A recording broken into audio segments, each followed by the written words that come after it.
Hello, artists and animators. Joseph Watson is a 2D rigging artist, motion designer, and instructor based out of England. He recently collaborated with the Eat Your Peas Animation Mentorship Collective on a short film pilot. And we invited Joseph onto our live stream to demonstrate two 2D props, which he rigged for that project, based on designs by Andromedhaz. They are a trumpet built using constraints, as well as a peacock tail with automated fanning and deformers. So, Joe, welcome to Toon Boom's Show and Tell live stream. Hello, thank you so much for having me. We're really happy to have you. So, Joe, let's start with your origin story. What interested you in 2D rigging? So initially, so like I was always kind of interested in 2D animation, but my background, so I started quite late. Like I started in the very end of my university, my undergrad university course, and I was actually studying sound design and music production. So I have like a very different background, more in sound than like visual stuff. But I always wanted to kind of like rope myself into starting. And I knew that if I was going to start, I'd need to like force myself into it. So I kind of like tied it into my dissertation so that I basically had to learn to animate or I would get a really bad grade or fail. So, so yeah, essentially that's where I started. And I created my very first character rig. I've revisited that rig recently, and it is messy.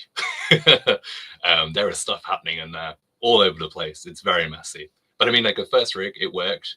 I was actually studying the effects of music and sound on people living with dementia to see if there was like a correlation between like memory loss and memory gain with basically just making like a simple memory game like with that.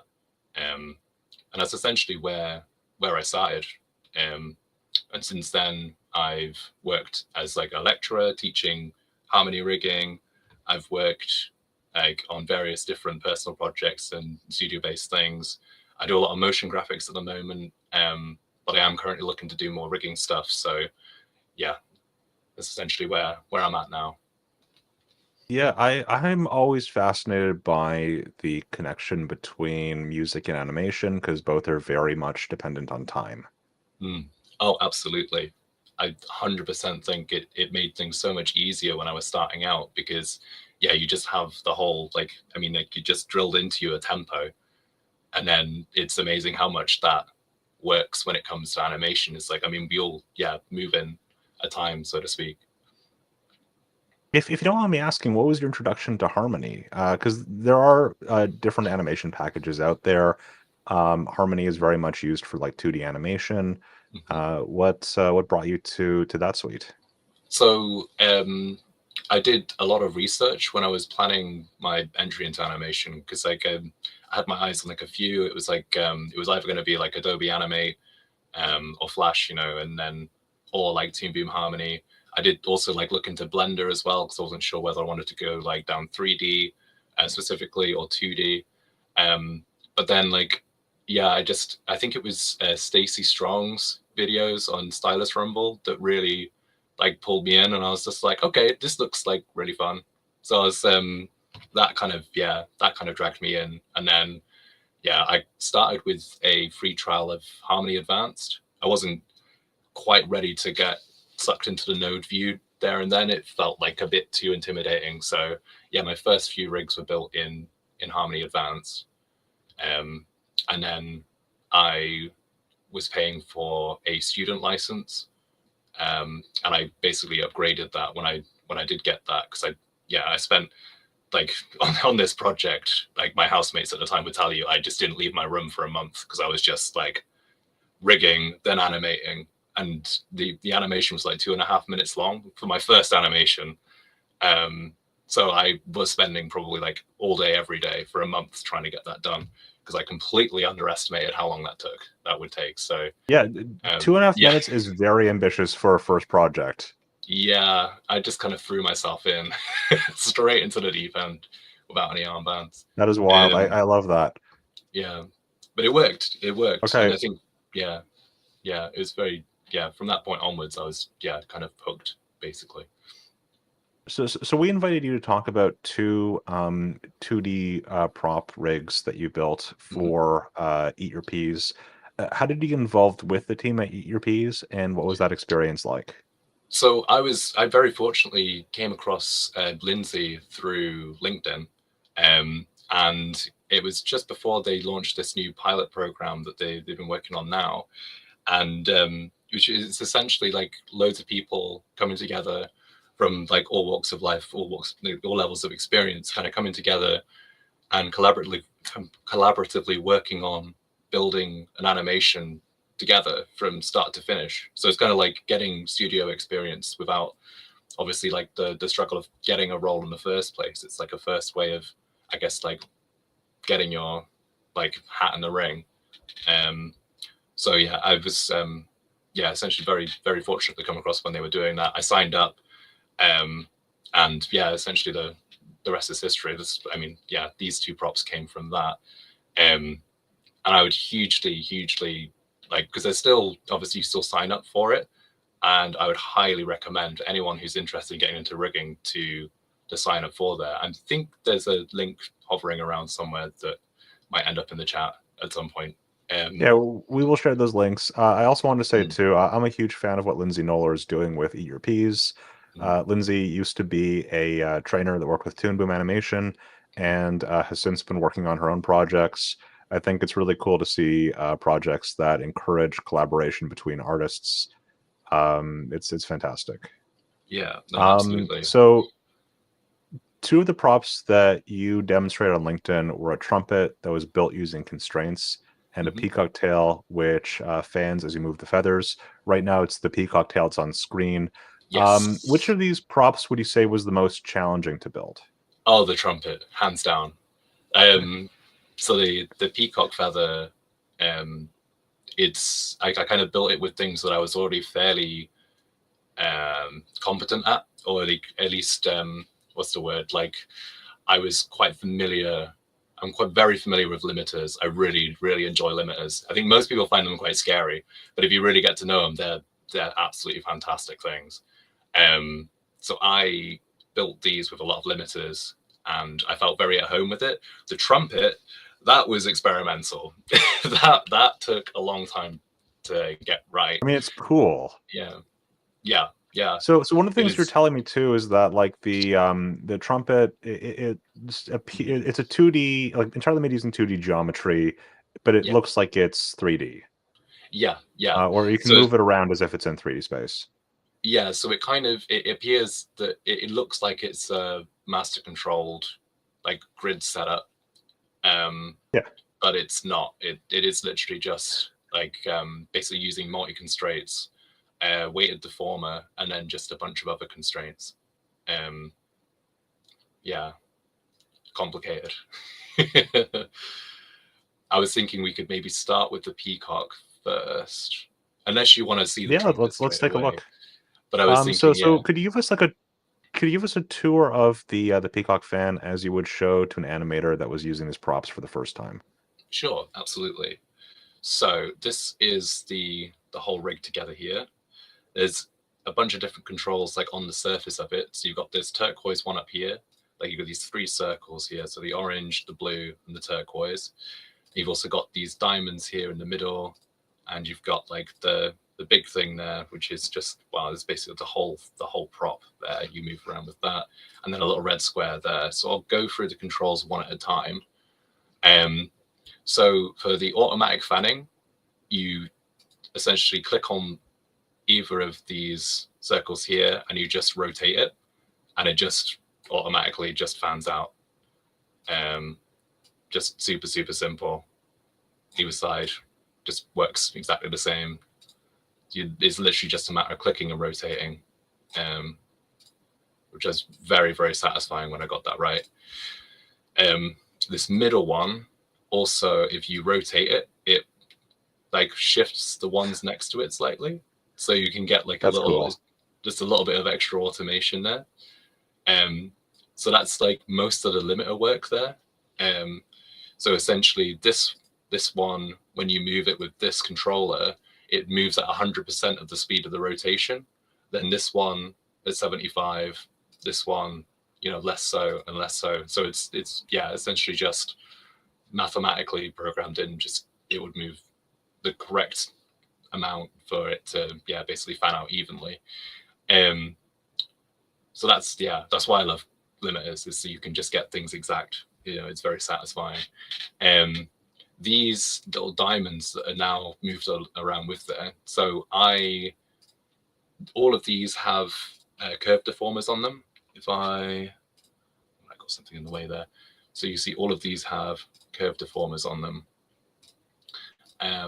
This diamond is function linked so that these all move at the same time. And you can stretch them as well with the scale. So essentially, I just wanted to put this in here to make it like just super convenient. It's all in one place.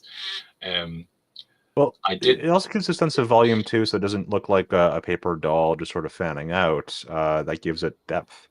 Yeah, absolutely. And it's like, it's so fun to squash and stretch it as well. It's kind of got like a really nice, yeah, that worked very nicely.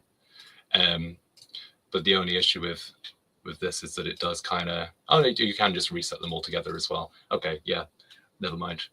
I did originally leave this one out, so that this one could be like moved separately, because now that they're all linked, they do have to all move together. There are ways that you could get around this. Like I'd probably create like another drawing, and then have that like unlinked, so that they would all have exactly the same like curve deformer, but they would all be essentially separate, right. Which could be quite simple to set up. But yeah, so that's the main movement controls out of the way. The next one, you can see there's like shading on each of the fans, like this ever so slight shading. Like you can just about kind of pitch it out. So this red square here, it's kind of annoying that you have to go all the way out to do this, but if you can see that, it kind of, you know what, yeah. I'm gonna make that darker so it's easier to see. I think it's this one. Yeah, okay. It's only working on one side. Interesting. I don't know why it's doing that. So you can see now, I do this. Oh yeah, there we go. That's why we were just all the way. So you can, just by rotating, have this like shadow effect that also still kind of like moves with it as well. And that was some really weird. Very cool. Like, how do you have the shadow set up, by the way? So this is actually using the same drawing. So the if I bring up drawing substitutes up here. So it's acting as like a mask cutting itself? Yes, essentially, but it's so it's all the same drawing. Is it going to work up there? There we go. So the actual drawing itself, I just go and drawing. It's not wanting to open for me, but I can bring this up here. It's not letting me. This is being a bit annoying. 2 seconds. To bring some tools up here somehow. They're going to snap up here. Oh, it's not playing game. I'll move the whole thing up. So essentially we've got it as an underlay. So this is like the drawing all together. The shadow that you see is just the underlay of the drawing. And I've used like a bunch of apply peg transformations to move that. And yeah, so basically the underlay layers are all being moved separately, rather than it being a separate drawing. It's all part of the same, which is just the kind of, yeah, the way that I decided to do it in the end. That's very cool. Yeah, I think maybe next time I would do it as a separate thing. But I kind of wanted to see if I could get this to work the way I wanted it to, and it worked. And I was like, okay, I'm gonna. Does it still work when you do the thing where it warps? Oh yeah. So because it's still the same. So it does kind of, yeah, no, it does still. You can see the shadow is warping there. Oh, that's very good. So it's all part of the same drawing that's being deformed there. So it's, yeah, it might have been why I did it in the first place. Then you can see it just kind of like appears on the middle one when it's yeah, going over. This middle one is separate, but it does also have its own deformer too. But it just didn't make sense to have it included. Very cool. But yeah, I was very, very, very happy when I got this to work. It was very satisfying. And it just kind of tucks away neatly. Or kind of neatly. Just got to reset all of the transformers. Otherwise it doesn't quite match as neatly as it could. Yeah, there we go.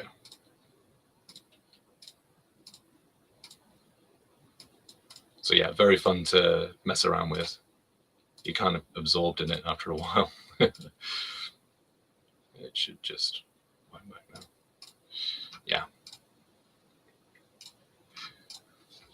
So then if you look at the node view as well, I spend a lot of time making my node views nice and neat. So I feel like it just makes it so much easier to kind of see what's going on if it's like quite like a neat and put together. But I just want to say too, I want to call out, I like that you put notes in the backdrops. I don't see a lot of people doing that, and I think it's always very helpful.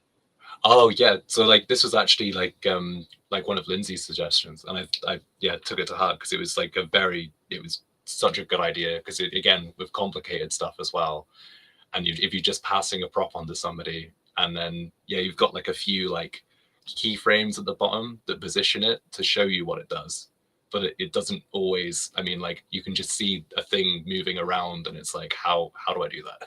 Like, what controls do I use? So yeah, no, it's made it so much easier. And then it's also like I put a little thing as to where to attach it to a character as well. This was for the P character that we've got. I've got both props attached to the P, but we'll get to that after we've seen them.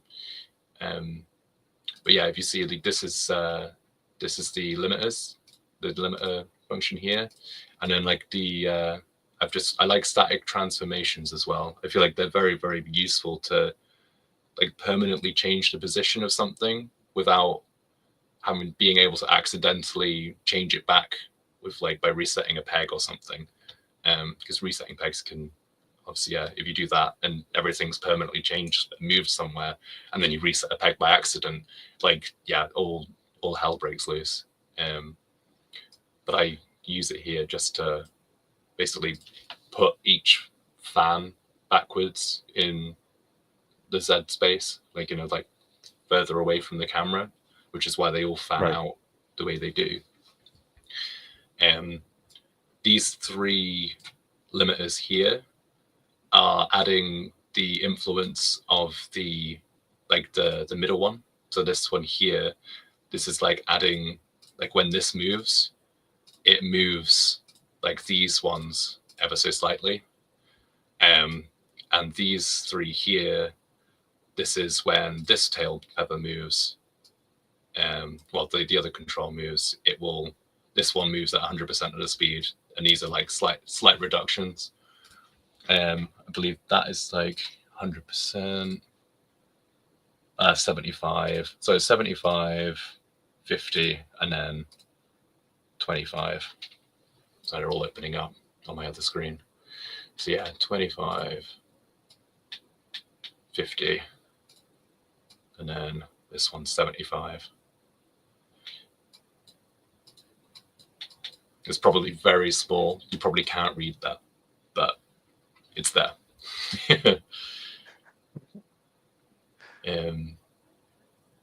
Yeah. Do we have any questions on the rig? Because I feel like maybe it's a good idea to open up some questions on each one after we have a little look.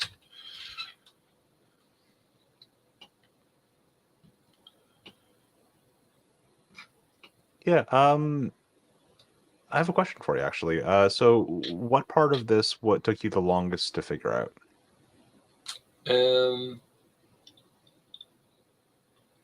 I think the base of it.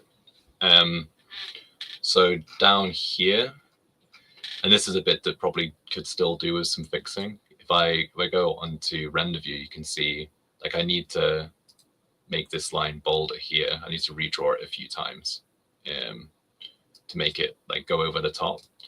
But essentially this is actually like a circle.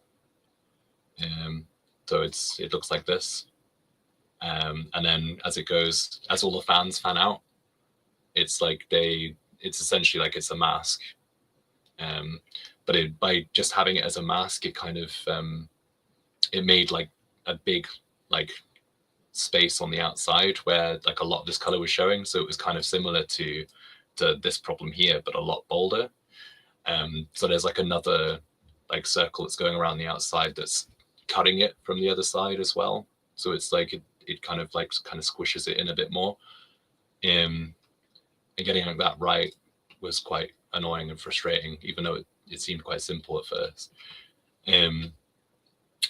But then also maybe the shadowing stuff.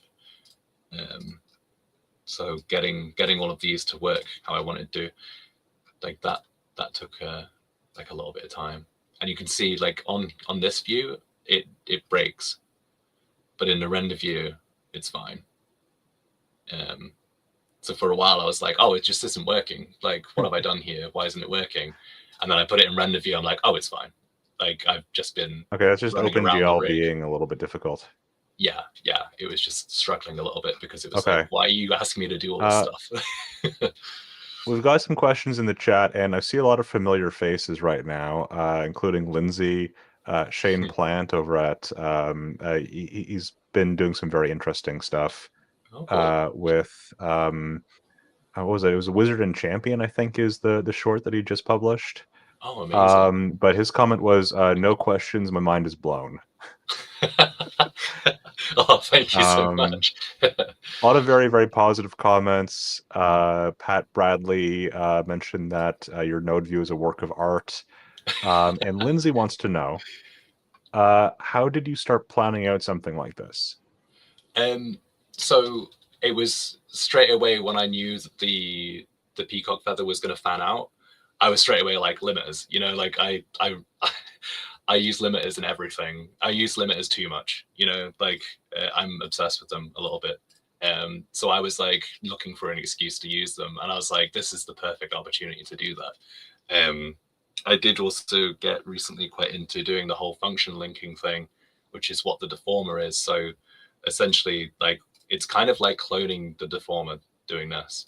But rather than cloning the whole deformer, what you're doing is, if I go into one of the deformers here, so yeah, these are like, so this is the child offset and the child curve here. I've got on another one, I think it is this one, the parent offset and the parent curve. So on these, what I've done is the like orientation information here, you can copy it and then you can paste it into another one. So essentially it's copied from here, the bits that I want to have like basically saved that. I'm pretty sure I copied all of it to make it work the way it does. And then just you paste it in. You can also, I think, because I did use all of it, I may have done this instead, but I think you can just copy the whole group and paste a group. And I know cloning is like kind of scary, and you can get some really messed up results with it. But if used in the right place, I think it's really helpful, and it saves like a lot of time. And for this, it worked extremely well because it just automates things to a level where it's like you can still kind of, you have a lot of independence to make it look the way you want it to without it being, it's like a nice balance between automation and freedom, I guess. I think that's really cool. I know there's a lot that you want to show. So do we want to move on to the trumpet rig? Yeah, of course. Yeah, let's do it. So the trumpet. Oh, geez. Yeah, this is a lot. So I really wanted to challenge myself with this one. So this is the trumpet. The node view is still fairly neat. I spent less time making it neat because I was like, I really need to focus on actually getting it to work. That's the important thing. So it looks, Just really quickly, I just want to say, like, when I started working at Toon Boom Animation, it was like right as we added master controllers into Harmony. So I saw like the very early version of that before they added the grid wizard. And so my understanding of like I know that we can have things that look 3D that are 2D, and using some trickery that can make things really easy for posing. You've gone a different approach to like making a prop that works in 3D space, even though it's 2D. Yeah. So this is as if it was made in a grid wizard, but without the grid wizard. So this is just constraints. There's only one deformer in it, but it's it is just constraints. Again, very very experimental, which is my style. There are bits which you have to manually do. But I mean, again, it's like it's a matter of clicking on a box and rotating. So it's like it's not taking a long time to sort out. There are points where it breaks. So if you go all the way to the side, you see like it really does start to do some weird stuff. But if you go here, I've built in this little control here where you can just turn it off, and then you just have like that's like a 90-degree angle kind of situation. Oh, I just realized I think I went too far and I turned it double off. Let me just find the control there. Control, sleep horn, there it is. On, yeah, there we go. Oh, I never built an off button. I swear I did. Yeah, anyway, yeah, so you can still turn it off and on. But yeah, the button doesn't have a thing. So to make that work, that's basically just using some blink drawings. So the drawings are all kind of linked together. When let me just have a little look if we can see. I moved drawing substitutes up here. That's why I can't find it. That's why. Oh, for some reason it's jumped all the way over there. Okay, some weird stuff has happened. But there we go. So there is an off button, but you have to go twice. You have to move through two drawings to get to the sleep one. But yeah, so that just turns it off. Also, this is all linked to. So if you can see, like as I move through the drawings, it's like this is where it differs from like a master controller as well, because you have to, if you go to like one side, the illusion is broken, so you have to change, basically tap onto the drawing, and it switches all of the drawings out because they're all linked. And there's one for like down as well. And there's also one for up. The up is a little bit broken still. I never really quite figured out how to get it to work properly. I think I have an idea now, but yeah, it's kind of, yeah, it doesn't function quite the way I wanted it to. But if you keep it on like left or right, for example, you can kind of get away with it anyway. Like it kind of does roughly what you expect it to do. And for the like the purpose of the trumpet, for what it was being used for, I mean, already this is overkill. It didn't need to have like all of this. I mean, I don't think any prop needs to have this. But yeah, it was never going to be facing away from the camera, and it was never going to be like facing up very much. And maybe like the most, I think it was going to point down a little bit. But the animatic that we were working to, it wasn't basically moving around all that much. So I made a prop that moved around massively. You also showed too on LinkedIn that all of the pistons. I don't know if that's the technical term for Oh, the buttons on a trumpet, yes. but they all animate. Yeah. So these all, yeah, they all move. They all like squish around. I've made it so you can basically stretch them by scaling, or I'm pretty sure, oh, you can move them around. I didn't lock it. Usually I try and lock things in if I'm gonna use them like that. So like the scale's locked, so you can't skew it, and you can't like, so basically it means by doing this, whatever angle it's on, it'll always skew, like scale the way you want it to. So now it's still, yeah, still doing the thing. The line does grow, but like I kind of like that. I know that's kind of like a bit taboo with some animation. Oh, hello, that's doing some interesting things. But yeah, like I know it's a bit taboo, but it's I think for some things, for this it's kind of okay. Yeah, well, I think the reason why I really like seeing experimental rigs is I think I more or less know how rigging and harmony works. And then I Mm. see something and I'm like, no, I don't know anything about how this works. Oh yeah, this is another bit of a brain matter. So the deformation in here, like you can just spin it around, Oh, and wow. it just kind of, yeah, so you can make it, the reflection inside the trumpet, look like it's coming from any angle. Which like I was so pleased when I got this to work, because I was like, I don't think this is going to work. I think this is crazy. This is a weird idea. And then it worked. I was like, that's ridiculous. And I have a that's lot like, of affection for like fake 3D stuff, so this is yeah, like candy to me. yeah, amazing. But it's like, again, it's, yeah, it's, you can make it do some really strange stuff if you stretch it out. You see, it's kind of like the illusion completely breaks. But I can actually show you, like I set up like an example of what's actually going on there, separate from the trumpet, to make it seem a bit more, I guess, look a bit more familiar. So if I disable that for 2 seconds and find it. So this is an example here. So what we've got here is a multi-point constraint. Very important. It has the allow perspective transform option here. That needs to be on for this to work. And then what we've got here is a bunch of pegs. And if you notice where the pivot points are, so AU is like A side and up. And you've got BU, which is B side and up, which is, just all the way across the other end. AL is like A lower, and BL is like B side lower.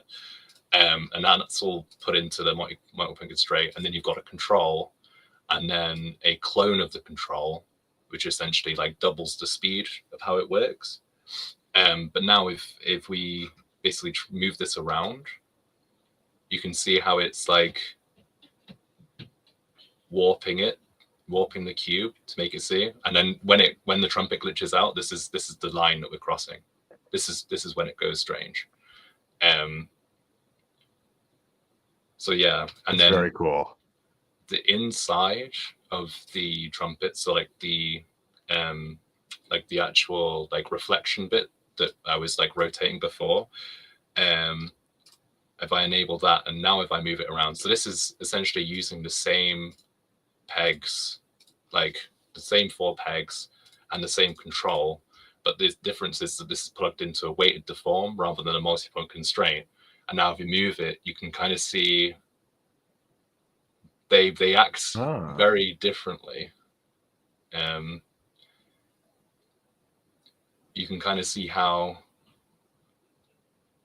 it's like something, yeah, you can kind of work with, kind of like trick some kind of perspective with it. So it's very, yeah, very fun, very weird.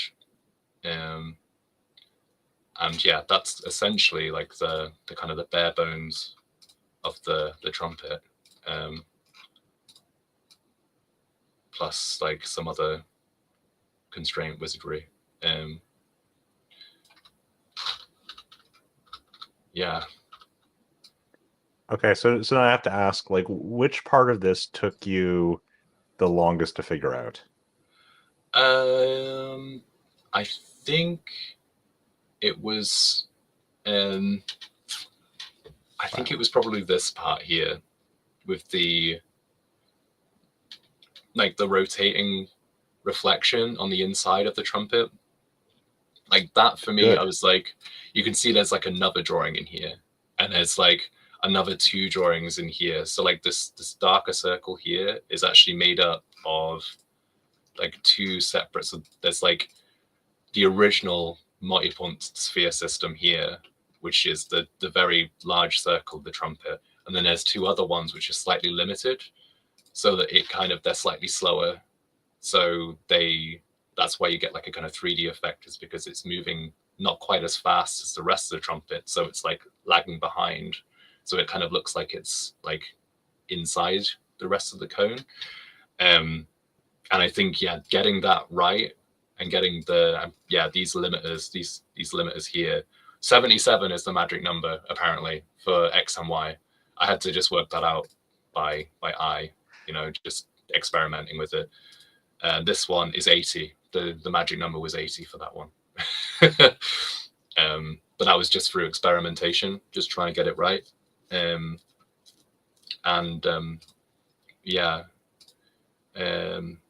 Also the whole front of the cone can be moved forwards and backwards on the z-axis, so you can get like that, because originally it didn't work like that, and getting that to work was a little tough because it, with the like deform and stuff, things were getting a little bit confused. Harmony doesn't like you doing things in it sometimes that it really doesn't want to do. Which is understandable, because I think this is very experimental. It's amazing what you can do, but this really pushed the limits. And you also mentioned too that in addition to these props, you've also built a face rig using similar techniques. Yeah, And I think we have some time, so maybe we should get into that. Okay. Yeah. Let's do it. I also want to say too, while you're doing that, there are a lot of comments excited about the sort of reflection inside the trumpet, nice. including suggestions that maybe it could be useful on vehicles and other sort of metallic props. Oh yeah. Because I think there is kind of interest in having a lot of compositing effects and lighting effects on rigs, and I think that presents a lot of opportunities. Oh, that's really cool. So, Yeah, do you want to first explain like what this rig was made for, like what the application of this was? Yeah, sure. So for this one, it was basically I was tasked with making a bunch of emojis for a Discord channel. So it was this is Albert Einstein. He's like, I'm pretty sure this is in 32 by 32 pixels. It might be a little more. I think I might have increased it to make it look a bit better. But yeah, essentially I was tasked with making a bunch of emojis. I was like, I mean, like when you think of emojis, you think of how many emojis there are. And I was like, I don't want to, like, I want to build something that makes this easy. Like, I don't want to be sat there, like, pulling my hair out, trying to basically just build like thousands and thousands and thousands of, Einstein emojis. So I'm like, I want to make this as easy as possible, and also have like an excuse to spend loads of time rigging, So that's what led me to build this. And again, this is not, there's no MC on this at all. So you basically grab Einstein by the nose, and then you can just pull his face around. And yeah, we were talking earlier when I was showing this, it reminds, it's like a kind of like Mario or like a kind of Nintendo character or something, like that kind of. Yeah, like from Mario 64, where we squish the face around, pulling the mustache. Yeah, yeah. So like that kind of vibe. I can hear the theme song. So this is using again the multi-sphere constraint stuff. This is all constraint based things. The nose is separate from it because like I wanted to get it to work like this, and limiters again, like obsessed with limiters. I find a use for them everywhere. And yeah, so the nose just does nice 3D nose stuff, even though it's like 2D. And yeah, there's loads of controls all over the place because I was like, I don't mind if like it's lighting up like a Christmas tree. For me, it's like I know what everything does, so it's not too distracting. But there we go. If I do that, then that's, yeah, you can see.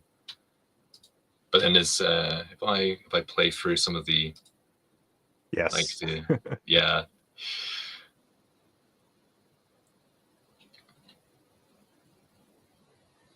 So like the hair has like a spring on it, like a dynamic spring. So it kind of gave it a bit more of a something. Yeah, a bit of secondary animation. Exactly. Like, but it's free secondary action, so I didn't have to do anything. Which is, yeah, why I tried to make it more complicated, because I was like, how much can I automate here? Yeah, so that's essentially what he can do. I think what's also interesting too is because you're making these animations for an emoji that has to fit in like a Discord reaction. So it has to like read at like really, really small sizes.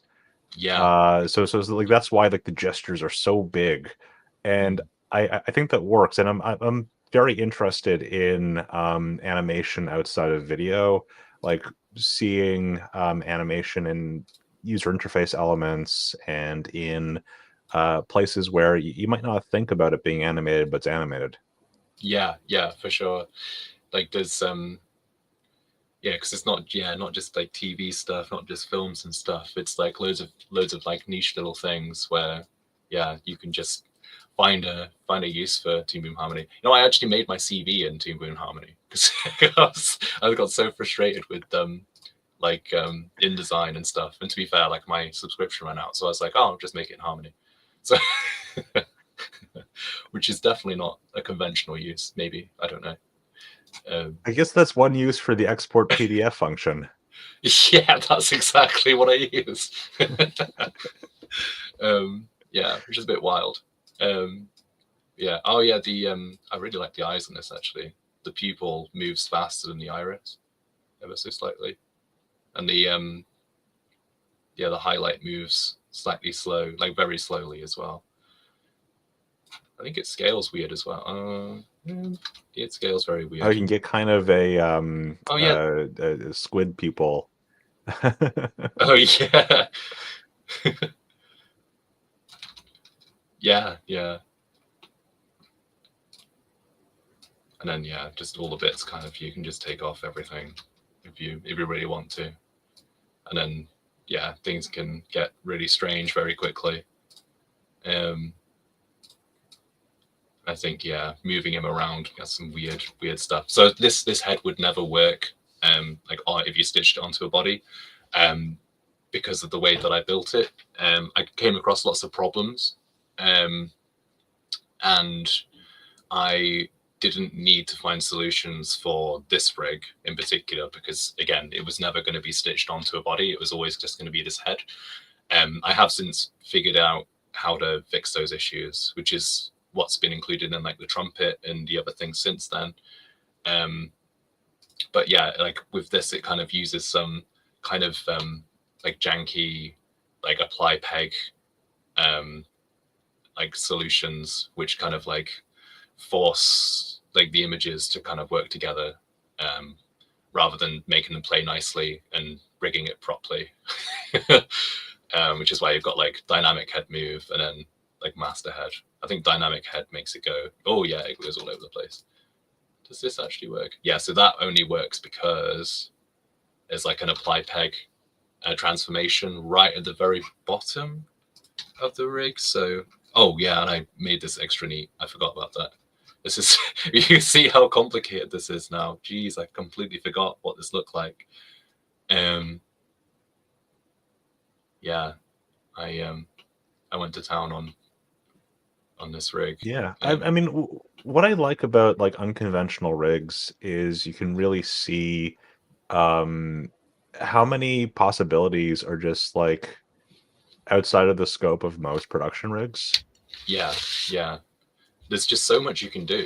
Like, it's like, yeah, almost like limitless software. You know, there are some limits, but they're so far away, and there's so many combinations of different things you can try. And yeah, if something doesn't like work properly, you kind of like you can find ways of making it work differently. And that's like the best thing about rigging, I find personally, is just the problem solving of it. You know, you're constantly trying to find new ways of doing stuff, or just following conventional ways. But like even following conventional ways, you'll have like certain characters or props that will have problems that you have to figure out. And then yeah, that leads you to making a weird 3D trumpet, or a peacock that fans itself, or Albert Einstein, basically. Yeah, Lindsay actually sent us a message. She wants to know, are any of these features reusable, or do you have to rebuild them every time? They are reusable, yeah. So with the multi-point sphere stuff, you can, so everything's built around like the center, so everything's built around 0. So if you if I go back to like the other one, here's one I made earlier. You can essentially, because we've got this multi-point example here, like I could chuck like anything into here. Let's just say like random thing, right? And I just put this on here and just like chucked it in. Like I can just put like any drawing in here. Say like, I'm going to disable that. So like I've just chucked a random drawing in here. It's not on center. It's just a random circle, but then I can still, it's still straight away, like just plug straight on. Wow. And the top of this, like there's a master peg for the sphere that you can just move around. So once you've got like that, you can use it anywhere on like a prop, and it's not going to act strangely when you try and like integrate it into something that you've already got. It behaves well with like a master peg that's controlled under something else. So yeah, so that's reusable. What else is like fairly reusable?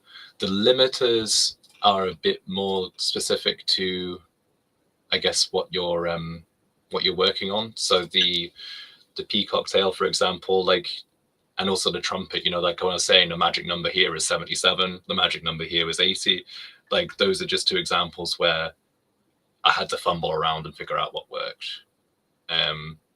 The peacock tail was quite nice because mathematically it made sense because of how many feathers there were.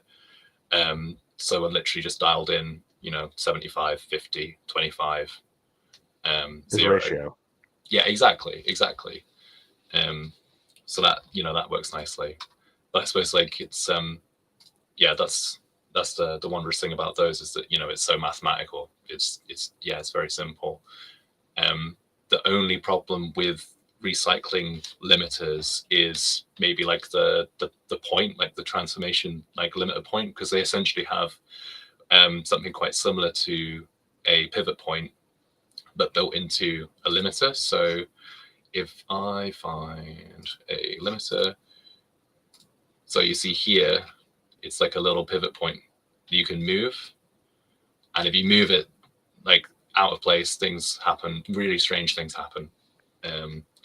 So what you want to do is essentially put them like in like a good place for where they work. For example, this, I think pretty sure it's like on the same pivot point as the tail itself. Yeah, it's exactly the same. And that's where it works. But again, if you were to recycle this and use it for another thing, that might cause some really disastrous results, basically. And yeah, might be running around for ages wondering what's going wrong. And then it's all been because one tiny little limiter just has like a really strange like transformator limit, just off to one side. Yeah, we're getting some questions in the chat. Shane Plant wants to know, how did you find this approach to animating and rigging in Harmony? I know that like a lot of the constraints reminds me a lot of Ollie Putland's work, and he does the cat class stuff. Yeah. So like what sort of resources did you sort of draw and build from? So like when I first started out, it was like very much like Stacey Strong and like Stylish Rumble stuff. And I still, to be fair, like I watched one of her tutorials like quite recently, and it was really helpful. It was to do with basically getting rid of like the cutting issues. Like sometimes like you'll cut something and then it'll look fine in OGL, but then when you render it, you can like still see like the color poking through, or something's not quite right there. Like aliasing issues. Exactly. Yeah. So like I learned very, very recently how to fix that through one of her tutorials, which was brilliant. But then Ollie Putland, I basically, like, I've got a few of his books. I've used like a lot of his work. It's very, very, very good. I really highly recommend checking out his stuff. It's amazing. Very, very technical and very complicated. But like again, like I was introduced to this constraint method through Ollie. He used it for like eyeballs, and I think he's moved on to using it for like faces and stuff as well. I haven't checked that out, but I'm sure it's amazing. But yeah, I've kept up to date, or tried to keep up to date with his stuff, because he's so good, so good.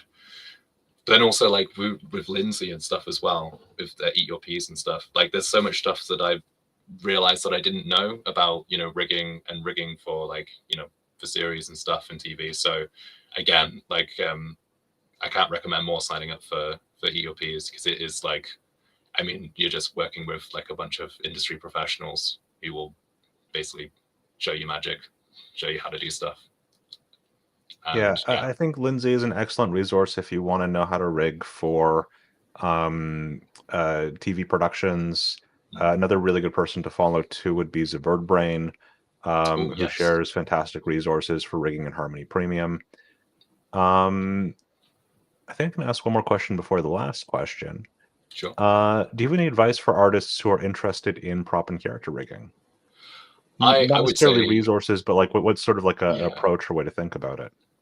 I would say so. I started out just throwing myself into loads of tutorials and locking myself in the room for like a month to force myself through, my university dissertation, forcing myself into learning to animate. I wouldn't necessarily recommend doing that. I'd recommend like, basically following people who are in the industry. Like the people that we've suggested on here are fantastic.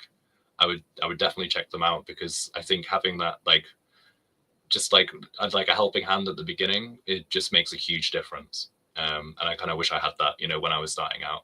So I would highly recommend also finding rigs online. Like there are loads of rigs that people have made and submitted for free online on like Gumroad and things like that. I would take them, like just check them out, like download them, open them up, deconstruct them, kind of like get an idea of how they look, how they like work. And even if you don't understand it, I think it's still worth doing it, because then you can kind of build an idea. And then the next time you like download a rig, you'll be like, oh, I've seen this before. And then you might understand it a little bit better. And then just build your own stuff. Just try and build your own stuff. And Lindsay also mentioned that they can send these rigs to anyone who signs up to the Earpiece email list. Yes, and they've dropped a link in the chat. I can we can also include a link too in our stuff. Yes. So if you do want to check out either of these links, if you sign up to the Eat Your Peas mail list, you will be able to just download these rigs and check them out for yourself. And it's like I'd recommend doing that even without those rigs being on there, because again, it's a fantastic program. So yeah. All right, and my very last question, the most important question is, Joe, where can our audience go to see more of your work? LinkedIn is probably like my prime place. That's where I like, yeah, hide most of the time. So I think LinkedIn is the best way to find me. I think is the link appearing in the chat. But feel free to like connect and follow, and also like I'm happy to answer any questions, any rigging stuff. Like feel free to find me. YouTube, I didn't actually share a link to that. I do have some really old stuff on there that I could probably find. Is it worth me just throwing that link after the stream's finished, or should I quickly find Sure. I it mean, now? we will also include it too on the packaged version that we published on YouTube in the Okay. show notes there. Yeah. We're happy throwing links to interesting Amazing. work. Amazing, thank you. Well, the ArtStation link, to be fair, because like again, it's like LinkedIn and ArtStation, probably like my two main outlets at the moment. ArtStation has links to YouTube stuff anyway, and I'm sure people will be able to find stuff from there anyway. So yeah, that's basically where you can find my stuff. All right. Joe, thank you for taking time to discuss building 2D prompts with Harmony. And thank you to our audience for joining us for today's show and tell session. If you enjoyed today's discussion, you might be interested in trying the latest version of Harmony. In Harmony Premium 24, we added new features for 2D, 3D hybrid productions, including enhanced support for 3D models and a new toon shader to help those 3D models blend in with 2D artwork. You can download the 21-day trial from our website. The website is toonboom.com. We also recently added a new streaming calendar to our blog. So each month we now share a list of all upcoming live streams, including our upcoming art stream with Renee Rivers using Storyboard Pro on Tuesday, February 18th. You can find a list of all upcoming live streams at blog.toonboom.com. So thank you all for listening, and be sure to tune in next time.